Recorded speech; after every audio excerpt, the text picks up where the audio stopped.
Now, when it comes to a major presidential scandal, it's not complete without any missing evidence. Now, though Donald Trump seems to have been the first squatter to swallow his own words literally, the former squatter had a habit of tearing up drafts and signed documents into small pieces to be thrown away or flushing them down the toilet, and there have been reports that on occasion that he consumed them.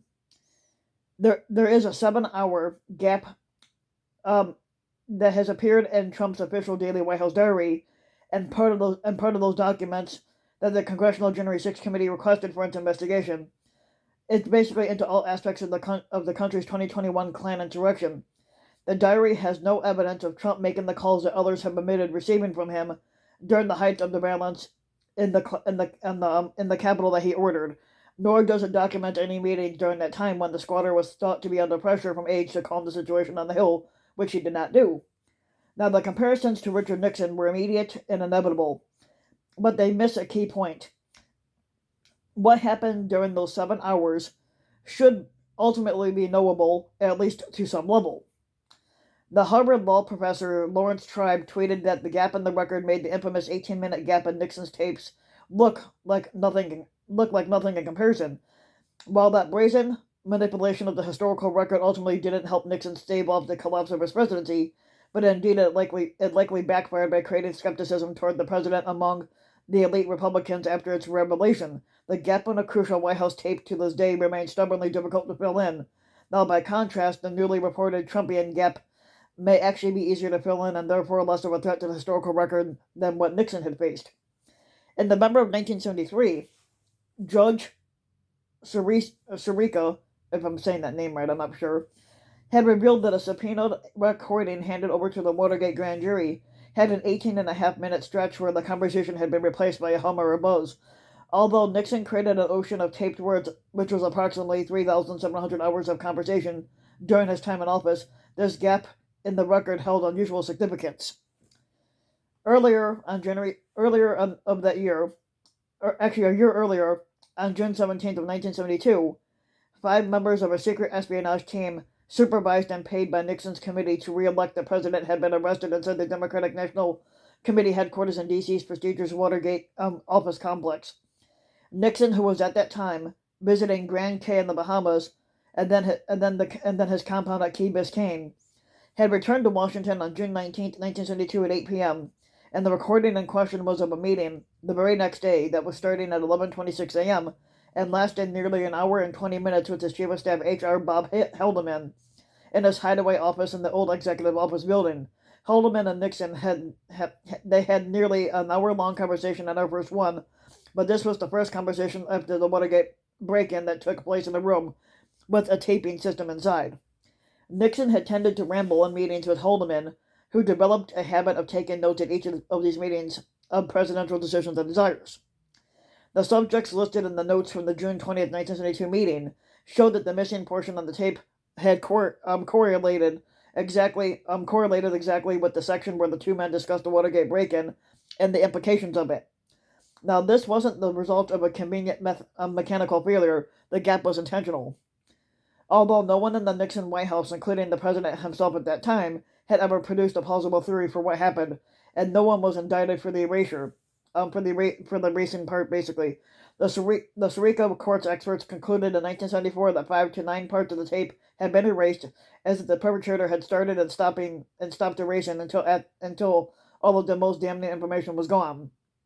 Given the available audio technology at that time, none of the erased words were recoverable. In 1975, Nixon was asked about the gap in the grand jury testimony, which was unsealed in 2011. He denied a role, but in doing so, he admitted that he and his second chief of staff, Alexander Haig, had discussed how grateful they were that the erasure had been done accidentally by his loyal secretary, Rosemary Woods, and not on a subpoenaed tape. And he was wrong on both counts. Woods never admitted to accidentally erasing any more than a 5-minute section, and the Watergate Special Prosecution Force had asked for Nixon's meeting with Haldeman that morning. Now, public interest in the gap didn't end with Nixon's pardon and the sentencing of his henchmen.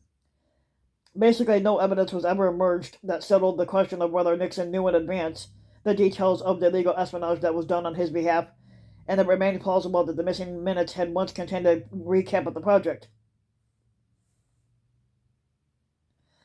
Basically, in 2003, just about 10 years after Nixon had died, the National Archives invited 5 companies and individuals to use blank tapes and the original recording machines to examine the process by which the original might have been erased, and to see whether changes in audio technology might allow for the recovery of a more intelligible sound. And the effort ended with no results. The tape, which was not yielding any new data, the National Archives had sponsored a different approach to recover any history. At the suggestion of the independent scholar Phil Millinger, the archives supervised a forensic review of Haldeman's notes. Mellinger pointed out multiple staple impressions on the corner, this being combined with the fact that the number of pages was quite small given the length of the meeting, and it suggested the possibility that Haldeman or someone might have recovered or removed an intervening page or pages once Watergate came under intense scrutiny by investigators. In that case, page 2 might contain indentations from the potentially missing intervening pages. It was a long shot, basically. A search for latent or indented words began, drawing upon the expertise of the forensic science laboratories of the Treasury Inspector General for Tax Administration and the Bureau of Alcohol, Tobacco, Firearms, and Explosives, as well as the Library of Congress, the Preservation Research and Testing Division, to perform the hyperspectral imaging, the electrostatic detection analysis, and a video spectral comparison. Now, besides evidence of indented, slanted writing on page 2, which the experts concluded was likely an unintelligible signature, nothing pertaining to the substance of the meeting was found. But experts did conclude that the date on page 1 and the number on page 2 were written by Haldeman in a different ink, suggesting that this was done at a different time than the notes were made, when and for that reason remained unknown.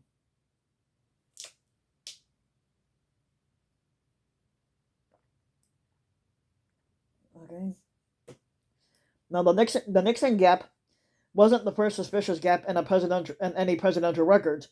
Before Nixon, presidents or their heirs traditionally owned the White House records. Now, approximately 8 hours survived of the recordings by the first taper-in-chief, Franklin D. Roosevelt. Dwight Eisenhower's records indicate that when he requested that a telephone call be recorded, yet very few of those recordings ended up in his presidential library. Some tapes produced by John F. Kennedy were never turned over to the National Archives by the Kennedy family. Now, perhaps these gaps were accidental, but Nixon's gap was directly linked to an active criminal investigation, making it the holiest of holes. Now, some are saying that Trump, the only squatter ever to be impeached twice, has found a way to out Nixon yet again. But the current gold standard is actually quite safe. The January 6th investigation isn't facing as daunting a gap, despite assertions to the contrary, but it is harder for a squatter or a president to erase history more than it was in Nixon's time. The record turned over to the January 6th committee, which was presumably created by the Trump diarists, doesn't indicate any omissions, but given everything we know about January 6th, it is missing some gaps and it's incomplete. According to the George W. Bush Presidential Library Museum, the most recent of the presidential libraries to open, the Daily Diary is the official log that reflects the exact timing of planned events as well as an impromptu moment such as a staff member drop-ins and telephone calls. A minute-by-minute accounting of the squatter's actions on January 6th is essential to determining the squatter's role in the escalating violence in and around the Capitol that day that he ordered.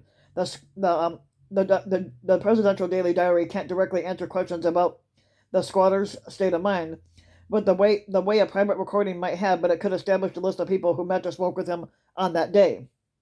At 1 p.m., the vice squatter, Mike Pence gabbles in the session to count the electoral votes, and at that moment, his team tweets a letter explaining that he would not overturn the results of the election, and Trump is still speaking at the ellipse, encouraging his inbred sycophants to take their protest to the Capitol. By 1:50, he ordered a riot at the Capitol. At 2:11, the Klan rioters break into the west side of the Capitol and they are at the steps of the Senate 2 minutes later, at which point the Senate goes into sudden recess, and just a few minutes after that, following a second breach of that building. The House goes into recess. At 2:31, D.C. officials ask for Pentagon assistance, and about the same time, Trump extorts his sycophants on Twitter to support police and law enforcement and he doesn't tell them, however, to leave the Capitol. At 2:44 p.m., traitor Ashley Babbitt is shot trying to break into the secure area where the guards are trying to evacuate House members. An hour later, at 3:36 p.m., White House Press Secretary Kayleigh McEnema announces that Trump has ordered the National Guard to the Capitol and wants peace. No, he didn't. Again, there was no call for police to leave for people to leave the premises and allow the legislators to get back to the constitutional duty. At 4:17 p.m., which is 11 minutes after President-elect Biden speaks to the nation, Trump releases a video repeating the lie that the election was stolen, which it wasn't, but professing that he fully supports the Klan insurrectionists. And yet, according to the official log of his day, Trump was in the Oval Office from 1:19 p.m. when he returned from the ellipse until he went to the Rose Garden to tape his video message at 4:03 p.m. With the exception of a visit from the White House valet at 1:21, he was alone the entire time and was not receiving or making any calls.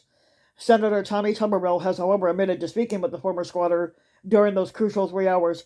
So too has Minority Leader Kevin McCarthy, and there are numerous reports that members of his family tried to intervene to get him to stop the Klan attack on the Capitol. Just as suspicious is the fact that the diary, which notes the presence of the White House staffer, the white supremacist Stephen Miller, among others, in the meeting just before Trump's Klan speech at the ellipse, and it contains no mention of any staffer around him, and after he returns, as if Trump arranged the Rose Garden video all by himself, which he didn't. Unfortunately, unlike in the Nixon case, the gap in the official daily diary doesn't reflect the erasure of a unique, irreplaceable record. Tuberville and McCarthy's telephone records, which are not White House records, would reveal not only the time and duration of their calls, but the number on the other end. Although these two Trump sycophants can attempt to deny these records to investigators, they can't erase what's been said. And unless they knew ahead of time that Trump would use a disposable phone, it is implausible that they would have answered a call in the heat of the insurrection from an unrecognized or unrecognizable number, making Trump's use of a burner phone unlikely. Now, if investigators can get the number Trump actually used to call Tuberville and McCarthy, they should be able to find out the other calls made on that telephone on January 6th. Now, Trump might have borrowed Chief of Staff Mark Meadows' phone, whose number would have been recognized by Tuberville and McCarthy, for example, or another key aide might have handed over his or her phone for presidential use. Now, if there were text messages or emails coordinating at the time of the 4:17 p.m. statement, they might still be recoverable on the retired Trump White House server, which is in the possession of the National Archives. The white supremacist Miller and the former press secretary Kayleigh McEnema they're not likely to help out, but their electronic records may. Now, although this gap is potentially not as serious a blow to history as Nixon's was, it is a problem for investigators and it will complicate their work. Potentially, it's a sign of a cover-up, but one that's lacking a central Rosemary Woods-like character. A matter of modern practice, of modern-day practice, the presidential diarist, the person who produced the official daily diary, is employed by the National Archives. Now, this is a distinction with significance. When Kennedy was president, for example, it was his secretary Evelyn Lincoln who supervised keeping the records of his meetings and telephone calls. As career archivists, the current presidential diarists are not only professionally trained in preserving materials, that it's basically nonpartisan. Staying behind in a federal service when presidents and their coteries leave Washington, they are not receptionists or individuals following the president or squatter around the White House. However, according to the Bush diary, the diarist uses documents provided by various White House units that include the president or squatter's schedule, press briefings, reports, speeches, notes from White House staff members, and in the Bush administration, the materials collated by the diarist, as well as drafts of the final daily diary. They are found in the presidential daily diary backup, unlike Nixon's 18.5-minute gap, which Al Haig sarcastically blamed on the sinister force. There should be a paper trail that explains the official diary that was turned over. The system isn't perfect, but if someone handed their phone to Trump, the White House switchboard wouldn't know about it, and thus it would be up to the staffer or Trump himself to report that fact. But if people came into the Oval Office in those crucial 3 hours, someone likely made a note of it. If they came from outside that building, and they did not have a White House pass, the Secret Service log would have recorded it. Now, these materials might still be in the Trump Daily Diary backup, and it should be subpoenaed if they haven't been already. Now, the investigation continues, as does the pattern of Trump duplicity. There are potentially fruitful places to still look for notes and records, let alone people to interview, and that would allow to fill in the gap. The fact that the official finished record was incomplete doesn't mean the relevant supporting data are erased. If there was an attempt to thwart the presidential diaries as part of a cover-up, the Trumpists have likely missed something, because they always do. Whereas the country still lacks the means to unlock the final secrets of June 20th, more history might still be able to recover from January, might still be recoverable from January 6th. So Trump thinks he can erase history, but what Trump fails to realize is that there's cameras and phones that could catch everything.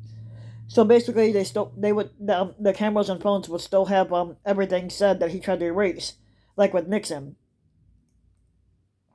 So Trump fails on technology there. Now with the camera or phone, you can record everything. So Trump can erase history like Nixon did. Back when Nixon was president back in the 70s, they didn't have all that fancy technology then like we do 48 years later. So basically, everything's advanced. So Trump thinks he can erase everything, but he can't. So,